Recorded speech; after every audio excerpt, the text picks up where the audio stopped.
finally back out on the farm. But today is officially the first day I'm gonna deploy these stealth cams.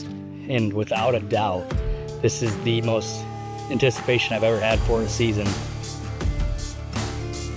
The access is what makes this spot so good. And then having food on top of that is what makes it great.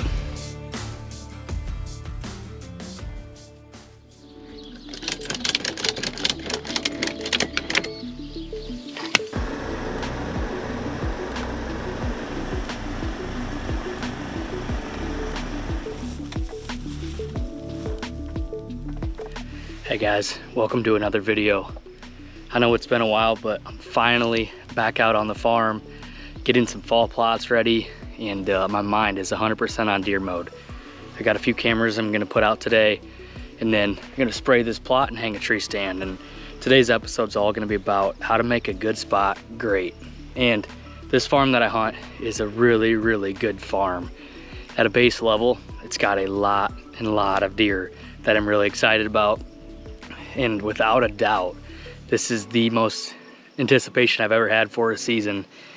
As you guys know, there's just a ton of bucks out here that I had encounters with last year that I'm super excited to see what made it through. Mamba, Betts, Twins, the flyer buck.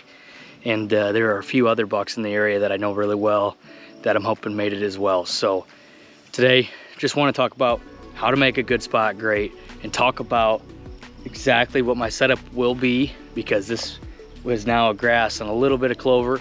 I'm gonna spray it with a mix of Roundup and 2,4-DB to about 7 gallons of water. And so I'll have to get everything dialed up there for the recipe, and then that's gonna look really, really good come October.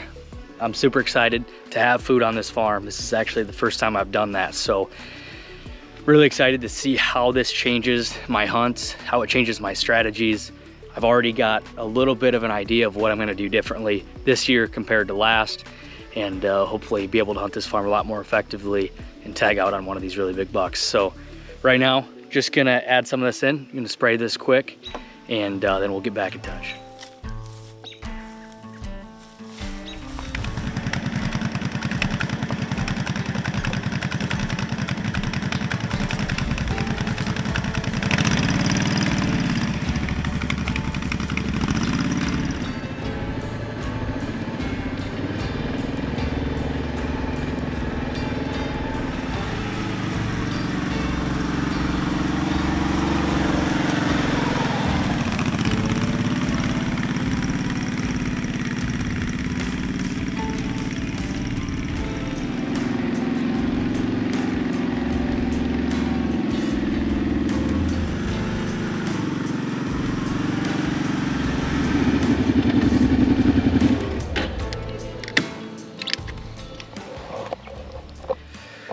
Man, it is hot.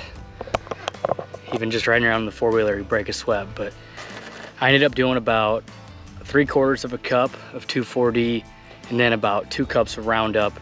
And it ended up being about 6.5 to 7 gallons of water. So that was the mix I did. That's a little bit hotter than what they usually recommend. But when you might as well be out here, you might as well use what you got, and hoping for a really good kill. But right now, just kind of wanted to talk to you guys about how this setup is and what makes this spot so good. Over my shoulder here, there's a big hickory tree, and that is going to be the destination for my elevate stand. And I already got the sticks in there. All I need to do is just hang the stand and trim up some shooting lanes. But I'm really expecting there to be a lot of deer that use this side of the farm. Off the ridge behind me is a big bedding area, and then actually over here to the west is another big bedding area. So it should be really, really good. Lots of bedding in the area. We got lots of food here with some ag, and then I'm gonna do the brassica mix, 1 plot ASAP for monster buck, and it should be awesome. So right now I'm gonna get in the tree and hang that stand, trim up some lanes, and maybe show you guys what it looks like from up there. This is the spot. It's awesome. Like I said, bedding over here and then bedding to my west as well. But this is all gonna be brassicas, and it should be really fun. There's a bunch of old farm equipment here too, so if you guys think what we should name this spot / plot, put it in the comments below. The plan for the rest of the summer before we plant is actually over here.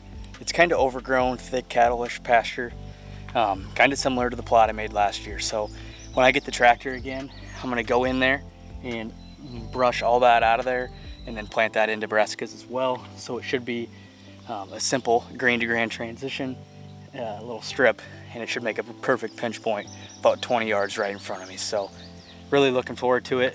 In my mind, it makes a ton of sense. But deer rule all, and then they will be the ones to decide whether this is a good spot or a great spot.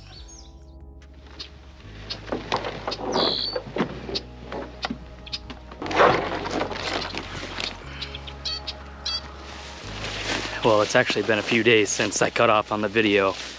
I had some pop-up rains show up, so I decided to just get out of there before it got too muddy, and that's kind of been the name of the game this summer, is how much rain we've got, which makes it tough. And I'm forced to resort to the walking into this spot. So I got about 30 pounds of corn in my bag, 4 cameras, and got the good old legs going to work.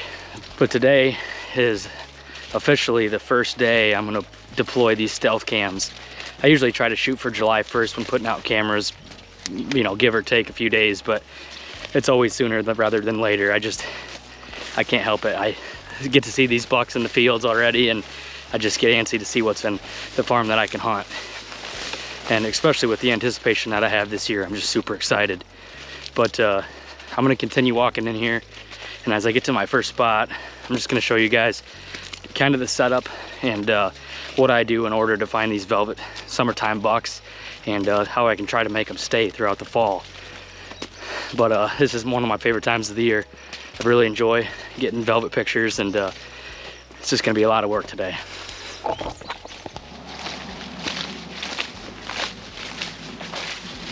I don't like pushing in deep into the bedding areas at this time of the year, and I really don't like having a whole bunch of cameras out either. I'm gonna put 2 or 3 cameras on this 300-400 acre farm, and they're all gonna be on the fringe, and I'm just hoping that the attractant, whether that's corn or mineral or whatever you guys run, is strong enough to draw them in. I just want to get an idea of what made it, and then obviously as we get closer to the season, I'm going to start putting a lot more cameras out and really playing the game with these bucks. But for now, just gonna find spots that are easy to get to. That way, if you have to change batteries, you're not blowing up and leaving a bunch of intrusion in the woods. Even though the deer that are here might not be here in October, I just think that the least amount of intrusion is always the best. So I'm gonna get this set up, clear this spot out, and should be fun. I imagine a lot of the bucks from last year will be using this spot. This is kind of where Twins called his core area. We're probably 200 yards to the south of that, so should be good.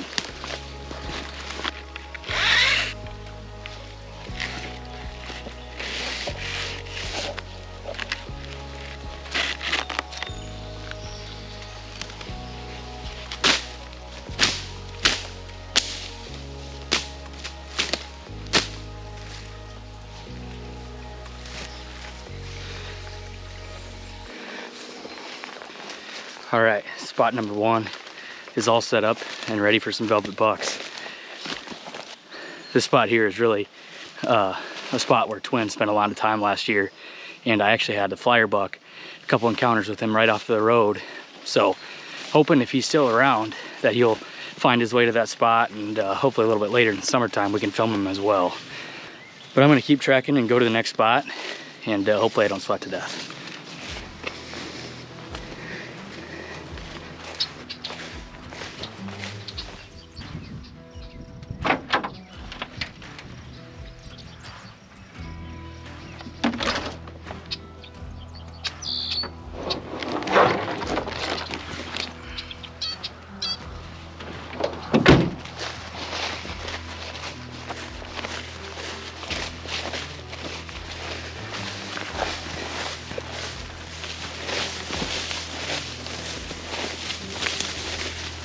All right, well, this is the dry pond set, and this is probably the camera I'm most excited about, just in terms of they did some logging in here last year, so a ton more bedding. It's thick in here, you can't even see 20 yards, so it should be really good.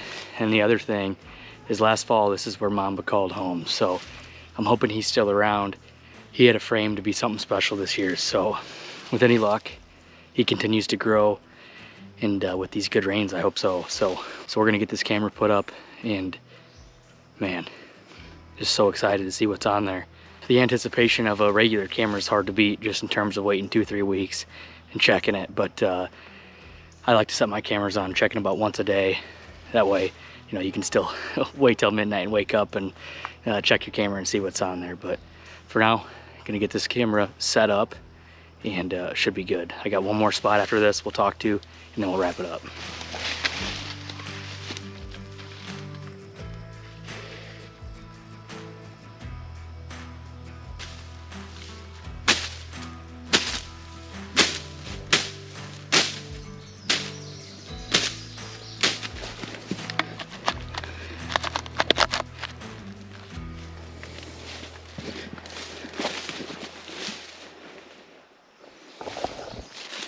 All right, dry pond set's ready to go. Cannot wait to see what's on that one. So this is gonna be somewhat similar to what my access is actually gonna be like this fall. There's a road up on top of the hill, and that's the tree stand right there. So I'm able to use the topography to get in here without anything in the food plot seeing me. Obviously that corn's gonna be standing for most of the early October at least, if I can't get some bought and have it left standing all year round. But the access is what makes this spot so good. And then having food on top of that is what makes it great. It's only been 2 or 3 days, and there's a lot of green that's been depleted from this plot. So looks like my spray mix worked even with the rain. And a lot of times too, I get guys that ask, how do you monitor these food plots? And one of my favorite ways to do that is with these revolvers from Stealth Cam. They're perfect because they take pictures on 360 degrees. So gone are the days of just wondering, you know, hey, what's behind that tree or what's behind the camera or whatever. You basically just put the camera right in the middle of the plot, and it hasn't seemed to bother the deer at all. So I really like these. Go check them out. I got a link in the description below on to save you guys some money. So if you guys have any questions about the cameras or the settings that I use, throw them in the comments. I'm happy to help. But as always, I appreciate you guys watching. I'm going to continue to produce content weekly here from July 1st and on, and I cannot be more excited for the fall, and I'm hoping you guys are feeling the same way. So I'm going to get out of here, but once again, thanks for watching. See you next week.